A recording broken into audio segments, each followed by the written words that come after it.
오늘도 클릭해주셔서 감사합니다. 구독과 좋아요 부탁드립니다.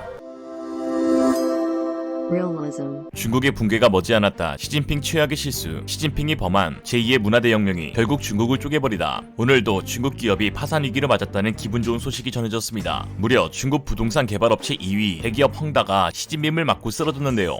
나 망해버렸습니다. 헝다의 총 부채는 1조 9,500억 위안, 무려 355조 원입니다. 반면 자기 자본은 4,110억 위안, 약 74조 원에 불과해 부채 비율이 480%에 달합니다. 이제 산소호흡기 때릴만 남는 거죠. 이처럼 규모 2위의 부동산 기업 폭망에 중국 경제의 4분의 1을 차지하는 부동산 분야가 심각한 타격을 받아 중국 실물 경제에도 큰 위기를 줄 것이란 분석이 있어 꿀잼 팝콘각을 기대케 하고 있습니다. 1997년 광저우에서 설립된 헝다는 중국 굴지의 부동산 개발업체로 성장하며 포천지가 발표한 세계 500대 기업 명단에서 122위에 오르기도 하였습니다. 창업자인 쉬자이는 2017년 알리바바 마윈과 텐센트 마오탕을 제치고 처음으로 중국 최고 부자에 오르기도 하였는데요. 하지만 그의 자산은 2017년 430억 달러에서 현재 90억 달러로 쪼그라들었습니다. 쉬자인 헝다그룹 회장은 홍콩 증시에 상장된 중국 헝다그룹 지분 약 73%를 보유하고 있는데 회사가 본격적인 파산 절차에 진입하게 되면 대부분의 재산이 증발할 전망이죠. 지난 13일 홍콩 증시에 상장된 헝다그룹 관련주는 모두 급락했습니다. 중국 헝다그룹이 약 7% 하락한 3.37 홍콩달러, 헝다자동차가 7% 넘게 떨어진 5.15 홍콩달러, 헝다부동산관리는 2.6% 하락한 4.58 홍콩달러로 장을 마쳤는데요. 헝다그룹의 주가는 14개월 만에 약 90% 추락했습니다. 15일에는 중국 선전에 있는 헝다 본사 앞에 돈을 날린 성난 투자자 수백 명이 시위를 벌였습니다.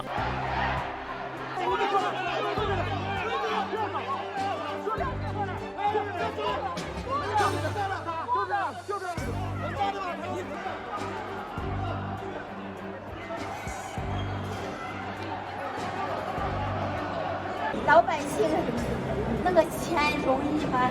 我们把我们家所有的财产给两套房都卖了，说在你们恒大买房给你80块钱。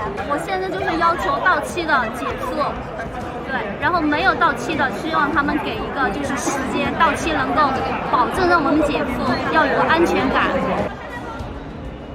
杀人呐！我们还有人杀我们，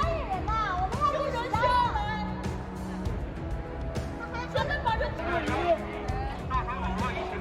전날 12일에도 헝다 건물에 투자자들이 몰려들어 돈을 돌려달라고 요구했는데요. 시진핑 때문에 생긴 일인데 헝다만 조지네요. 시진핑을 욕하진 못하는 거 보니 그래도 인체가 신비해지고 싶지는 않은가 봅니다. 웨이보와 위챗 등 중국 소셜미디어 플랫폼에서도 분노가 터져나오고 있습니다. 15일 AFP 통신에 따르면 헝다그룹의 투자자나 주택 구입자들은 웨이보와 위챗 등지에서 관련 정보를 나누고 항의 시위를 조직하는 등 활발하게 의견을 공유하고 있다고 전했는데요. 한 이용자는 헝다그룹 선전 본사 앞에서 모이자는 게시물을 올리며 더 많은 사람이 모일수록 우리 힘이 강해진다며 이는 우리와 피와 땀으로 번 돈이라고 글을 썼습니다. 그러니까 피땀으로 번 돈을 누가 중국 기업에 투자하래. AFP에 따르면 아직 중국 당국이 SNS에서 헝다그룹 관련 주제를 검열하지 않은 것으로 보이는데요. 중국 당국이 아직 이런 게시물을 거르지 않는 건 그럴 의지가 없기 때문일 수 있다는 분석이 나옵니다. 못하는 것이 아니라 안 한다는 것이죠. 성난 사람들의 화살이 당국이 아닌 민간 기업에게 가고 있기 때문이라는 것인데요. 홍콩의 저명한 정치평론가 윌리람은 중국 정부는 투자자와 업체 사이의 추악한 분쟁 장면이 다른 기업들에게 경고가 된다고 볼지도 모른다고 말했습니다. 사실상 이 사태를 방치하고 있는 것인데요. 대다수의 중국 전문가들은 사태의 원흉이 공산당에 있다고 보고 있습니다. 시진핑은 올해 3연임의 독재를 구축하기 위해 거의 모든 분야의 민간 기업들을 규제하고 공동부유라는 희대의 사기 구호를 외치고 있습니다. 독재자가 외치는 공동부유라 마치 안전한 후쿠시마 음식 먹어서 건강 챙기자급이에요. 즉 이번 헝다 사태 역시 중국 정부가 부동산 투기를 막고 부동산 개발 업체의 부채 비율을 낮추기 위해 규제로 방향을 선회하며 부동산 대출을 쪼이자 공격적으로 확장해온 부동산 개발 업체들이 유동성 문제를 겪게 된 것인데요. 이런 거 보면 시진핑이 엑스맨 맞습니다. 오늘부터 시진핑 종신기원 기도 1일차. 물론 헝다가 과도하게 문어발식 사업을 확장한 것도 사태의 원인 중 하나입니다. 헝다는 부동산 외에 생수, 식용유, 분유, 테마파크, 관광, 헬스케어 등으로 무리하게 사업을 확대했습니다. 한국 축구팬에게도 많이 알려진 중국 최고 명문구단 광저우 헝다도 헝다그룹 소속이죠. 또한 2019년에는 전기차 시장에도 뛰어들어 헝다 신에너지 자동차를 설립했는데 사태 이후 시진핑은 공개적으로 헝다를 질타하며 이제는 그 전기차 사업을 샤오미에 넘기라고 하고 있습니다. 그러나 따져보면 결국 기업의 문화발시 확장을 용인한 것도 시진핑이고 하루아침에 모든 자금을 말라버리게 한 것도 시진핑입니다. 애초에 공산주의 국가에서 자유시장 경제를 따라한다는 것 자체가 개그죠. 시진핑이 집값 폭등으로 서민층의 주거불안 해소를 위해 기업을 규제한다 하지만 아무리 생각해도 웃긴 게 공산주의에서 집값 폭등이라니 뭐 이런 유사국가가 다 있나 싶습니다. 시진핑은 원조 10세끼 마오쩌둥을 넘어서는 진정한 10세끼가 되려 중국을 마음껏 주무르고 있습니다. 당내에서는 사법기관 간부 17만여 명을 징계조치 취하며 자신의 장기 독재를 위한 내부 단속을 하였고 당회에서는 공동부유라는 이빨린 소리를 해대며 알리바바, 텅신, 디디추싱 등 빅테크 기업에 대한 전방위적 압박과 사교육, 부동산 등 민간 기업에 대한 통제를 강화해 왔습니다. 결국 지금 이 사단이 난 것도 모두 시진핑이 한 것이죠. 알리바바, 텐센트도 파산 맞지 않으리란 법은 없습니다. 지금 중국 기업들이 돈을 싹싹 긁어 모아 당에 상납하는 것도 자신이 헝다골 나지 않기 위해 발악하는 것이고요. 그러나 결국 시진핑의 이기주의는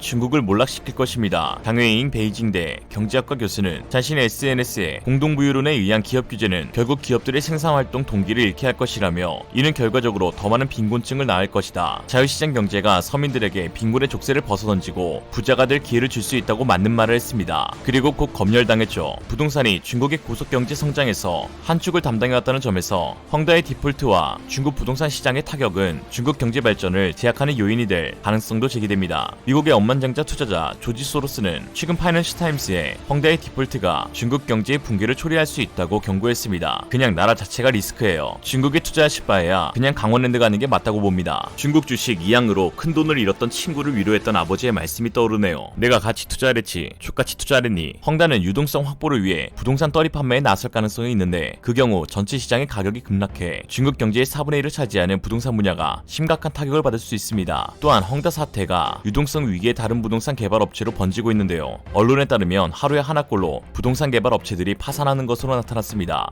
주택은 투기 대상이 아니다라는 구호 아래 도시 임대료 상승률은 물론 부동산 개발 업체에 대한 신규 대출도 제한하면서 업체가 완전히 무너지고 있는데요. 웃긴 거는 바로 전날까지 중국에는 주택 보유세와 상속세가 없어서 정부가 투기를 장려한다는 목소리까지 있었습니다. 베이징과 선전 등 중국 대도시의 부동산 가격은 세계 최고 수준인데요. 한 채에 수십억이 기본이지만 고급 주택을 수십 채씩 보유한 부자가 적지 않습니다. 보유세와 상속세가 전혀 없어서 세금 부담이 없기 때문입니다. 특히 수백 채씩 보유한 공산당 고위 간부의 가족들은 보유세와 상속세 도입을 저지해온 주요 세력들입니다. 이제는 뭐 자신들은 가질 만큼 가졌으니 규제를 통한 억압으로 기득권을 공고히 할 일만 남았던 것입니다. 올해 들어서만 중국 부동산 개발 업체 274개가 파산했습니다. 중국 타노스, 시진핑 손가락에 모두 잿더미가 되고 있죠. 양광백, 화사싱푸 등 대형 기업들도 올해 들어 채무불이행 상태에 빠졌습니다. 전문가들은 실물 경기도 덩달아 침체될 수 있다고 경고하면서 이를 시진핑의 자충수라고 분석하고 있는데요. 즉 중국 공산당 일당 독재 체제가 이 같은 사회 불안을 불러왔다는 것입니다. 중국의 미래는 뭐 안 봐도 뻔합니다. 이미 마오쩌둥 독재의 폐단으로 인해 대약진 운동, 문화대혁명과 같은 대우퇴가 있었는데 시진핑은 지금 제2의 문화대혁명을 벌이고 있습니다. 한 명의 무능한 독재자의 잘못된 선택으로 나라가 한순간에 시궁창으로 처박힌 예는 수없이 많습니다. 기업 규제로 인한 중국 경제의 성장이 둔화된다면 이미 상명을 넘긴 중국 중산층은 크게 동요할 수 있습니다. 이는 곧 당 지도력 확보의 어려움으로 이어져 공산당 붕괴까지 초래할 만한 터닝포인트가 되겠죠. 중국 공산당은 이미 노동자, 농민이 아닌 중상층의 정당에 가까워졌습니다. 정치적 민주주의 대신 경제적 풍요를 택한 이들 계층은 그동안 공산당 장기 집권의 정당성을 부여해주고 있었는데요. 기업 규제에 이들이 손실을 입게 된다면 공동부유는커녕 공동붕괴로 이어질 수밖에 없습니다. 헝다 파산과 같이 막대한 손실을 입은 중국인들의 분노가 당으로 귀결하게 될 때 중국 공산당은 걷잡을 수 없는 카오스에 빠지게 되겠죠. 왜 이렇게 두근대는지 나대지마 심장아. 현재 중국 공산당이 탄압과 억압으로 문제의 폭발을 막고 있기에 현실화되지 못하고 있지만 그 정권이 어떤 이유로 붕괴된다면 그 정치력은 물거품처럼 사라질 것이며 표면으로 떠오르지 못하던 여러 문제들이 동시다발적으로 터져나오게 될 것입니다. 중국이 갖고 있는 문제가 뭐 어디 한둘입니까? 모두 다 시진핑 때문이지만 시진핑은 절대 양보할 생각이 없습니다. 이 새끼 생각보다 어마어마한 새끼입니다. 결국 스스로 붕괴의 길에 들어서게 되겠죠. 중국 붕괴, 그 어려운 걸 진핑이가 해냅니다. 단일 정치력의 갑작스러운 소멸로 억압되었던 여러 문제들이 떠오르면서 이것이 집단 간 대규모 폭력 사태로 이어지는 경우는 인류 전체의 역사를 들춰볼 필요도 없이 중국의 삽질 역사만을 보아도 무수한 사례를 찾을 수 있습니다. 제2의 문화대혁명을 추진하고 있는 시진핑은 제2의 대약진 운동, 제2의 천안문 사태를 거쳐 제2의 516국으로의 붕괴를 가져올 것입니다. 이에 서울시 용산구 동자동에 거주 중인 김철근 씨는 리얼리즘과의 인터뷰에서 다음과 같이 밝혔습니다. 내가 시진핑을 오해한 것 같다. 그동안 욕해서 미안하니 밥 사주고 싶은데 시진핑? 니 씨발로마. 이상으로 리얼리즘이었습니다. 여러분의 생각은 어떠신가요? 현명하고 지혜로운 여러분의 의견을 지금 댓글에 남겨주세요.